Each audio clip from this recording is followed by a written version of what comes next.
Hello, today I'm going to be talking about books that I loved that I do not recommend for everyone. And the inspiration for this video is because I know a lot of booktubers give wonderful recommendation videos, and I do hope to do some of those myself. But when I've watched those, I've often thought there are so many books that I really loved, but I just wouldn't recommend it for that person and that person and that person. And so I kind of want to talk about some of those today. And so the first of those books and the actual inspiration for this video is Piranesi by Susanna Clarke, because I know a couple of people have shown interest in this book ever since I've gushed about it. And I have to admit that this book has some sentimental value for me because I buddy read this with my mother earlier this year. And I knew she would love this book because I knew that Susanna Clarke was known for her beautiful prose. And that was definitely true. My mother happens to be somebody who really loves beautiful prose. That's something that's very important to her.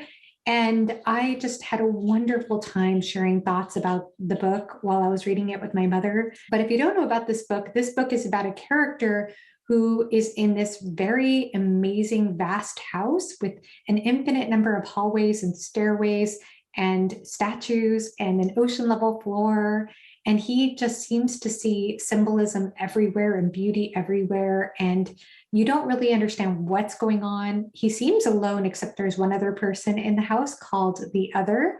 And while there is a mystery at the heart of this book, I actually found the mystery element maybe one of the least interesting things about the book.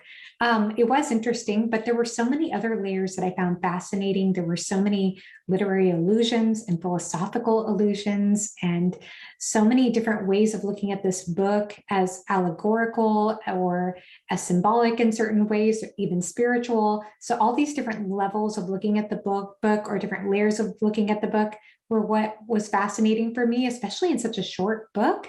And I just loved the character of Piranesi. But I do not recommend this book for everyone. And the person who comes to mind for this, especially, who happens to know about this, is Alan from the Library of Alexandria.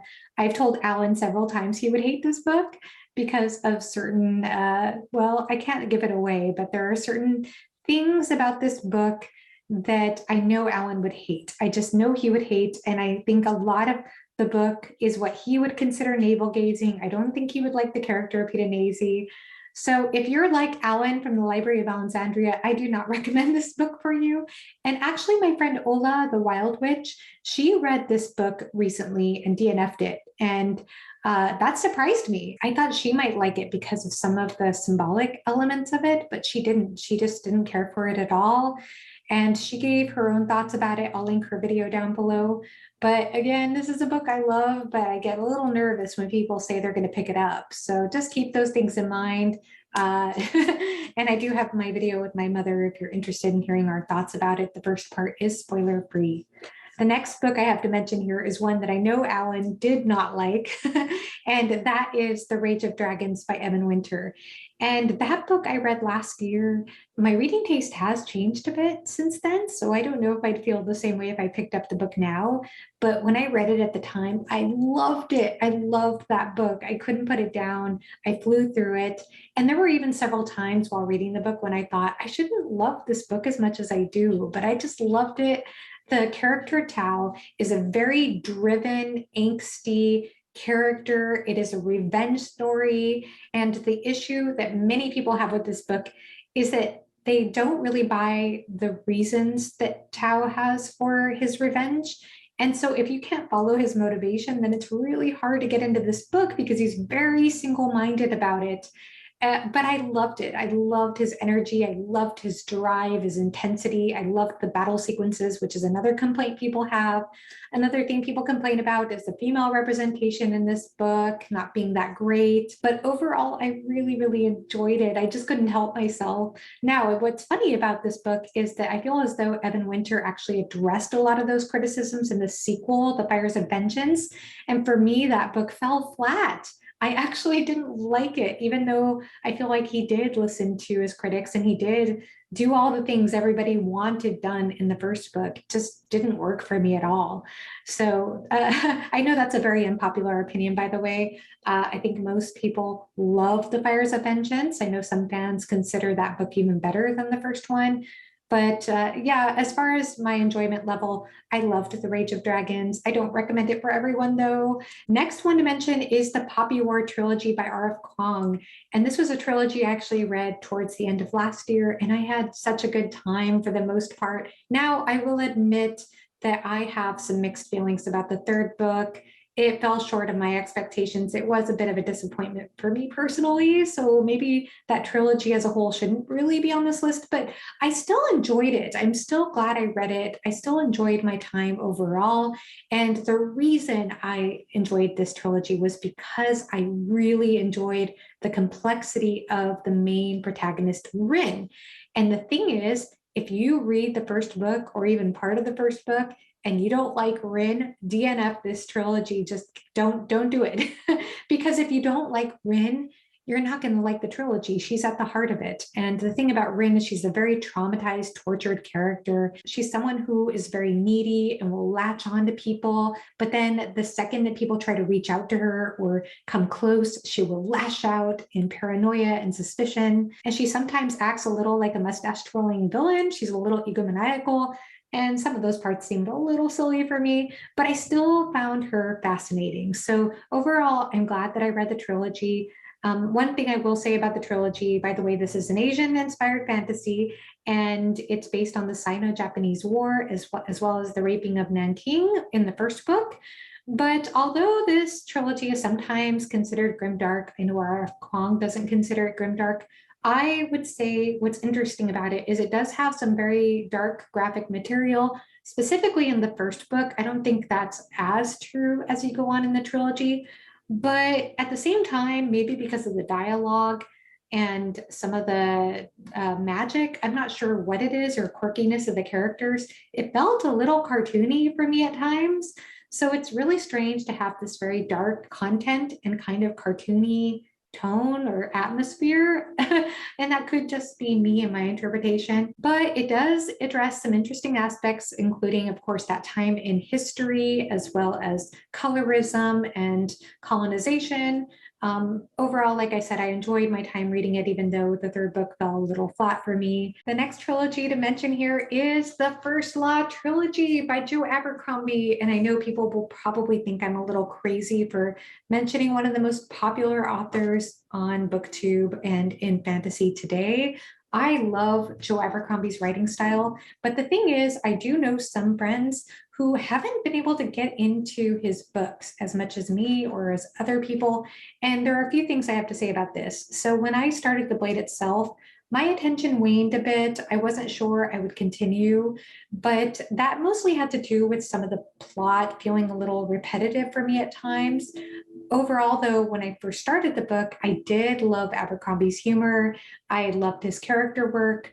I loved his writing style. And I'm so glad I continued, because I think that if you love those three things right away, the payoff is huge for this trilogy. I now even look back more fondly at the first book than I did before. So again, if you like his prose, if you like his character work, and you like his humor, keep going. But another thing to mention too that is important to consider is that he does subvert a lot of fantasy tropes. So that's something that might not go over well for everyone. If you are somebody who likes your characters to have major transformations by the end of a series, you're going to be disappointed, because the First Law world doesn't really lend itself to that. It is a little bit depressing in that way. But overall, I just had such a great time. I think he is so funny. I laughed so hard, and I just love the character work. I think I really fell in love with the trilogy in book 2 before they are hanged. And up to this point, I've only read Best Served Cold after the original trilogy. And I think I do see some improvements in his ways of integrating world building and plot and character all together. So I think that he's an exceptional writer, and I'm very excited to continue on with his books. But again, if you don't like those things, character work, prose, and humor, those things that Abercrombie does, then this might not be the author for you. And lastly, of course, I have to mention Malazan Book of the Fallen, of course. Now, I love Malazan Book of the Fallen. I am reading book 9 out of 10 right now. And it's just like a home run of a series for me so far, unless The Crippled God and the end of Best of Dreams really disappoints me. I have a strong feeling this will be my favorite series of all time. But the thing is, I know a lot of friends who might not really like this series. And something I like to compare Stephen Erickson's writing to, of course, I have not yet read other books in the Malazan world. I haven't read any of Ian Esselmont's books, and I know those are very important in the series. But I just want to say that I know a lot of people who read fantasy, get into fantasy through Sanderson. I myself have read a lot of Sanderson, and I think it's really easy for me to explain Erickson's writing style by comparing those two styles. Because with Sanderson, you get very direct, simple, almost invisible prose. With Erickson, he writes very beautifully, very poetically at times. That doesn't mean it's not dark at times too, but he has a very incredible way with words, even with the epigraphs at the beginning of chapters that are just incredible pieces of poetry in and of themselves. Again, you don't quite get that with Sanderson. I know my husband read Way of Kings, and he really struggled getting into Brandon Sanderson's prose. And then another thing is the magic system. So Brandon Sanderson will go on at length to explain every detail of his magic system. And you don't quite get that in the Malazan world. There is magic, and some of it is explained, but a lot of it is kept quite mysterious for a long time. And another thing to mention too is that, of course, in Sanderson or in a lot of fantasy, you follow just one main POV or one small group of characters. You don't get that in the Malazan world either. You're introduced to just hundreds and hundreds of characters and new continents per book. It's very theme-based rather than plot-driven and character-driven in that traditional sense, though the characters, honestly, in Malazan Book of the Fallen are some of my favorites. But I know that that could be really jarring and challenging. It was a bit of an adjustment for me.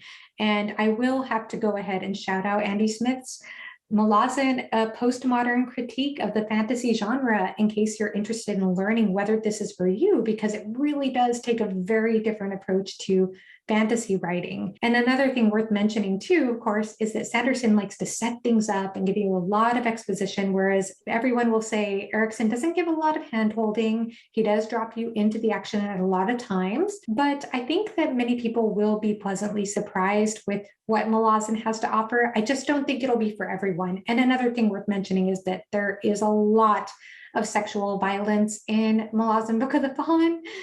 So you really have to be open to that, or you have to brace yourself a bit for that. Maybe I should say it that way.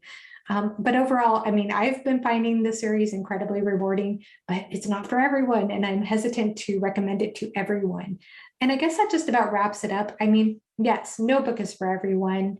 That is definitely the case, but I just wanted to highlight some here that I love that I don't recommend for everyone, and reasons why that's the case. So maybe I'll do a part 2 of this sometime. Please let me know in the comment section below if you have any books that you loved, but you don't recommend for everyone, or you feel it has a very specific place for you, but might not resonate for everyone. I just feel like this is an interesting topic because, like I said, I think it's easy when you love a book to say everyone should read it, but certain books, the experience of a book can really come down to timing and your past experience with other books, where you are in life. All types of different factors can affect how you feel about a book. So again, I'm very particular about the books that I recommend to people, and I want to be very particular about whether you might like or not like some of my favorites here. So thank you so much for watching. Again, let me know books you don't recommend down below, and have a great rest of your day. Bye-bye.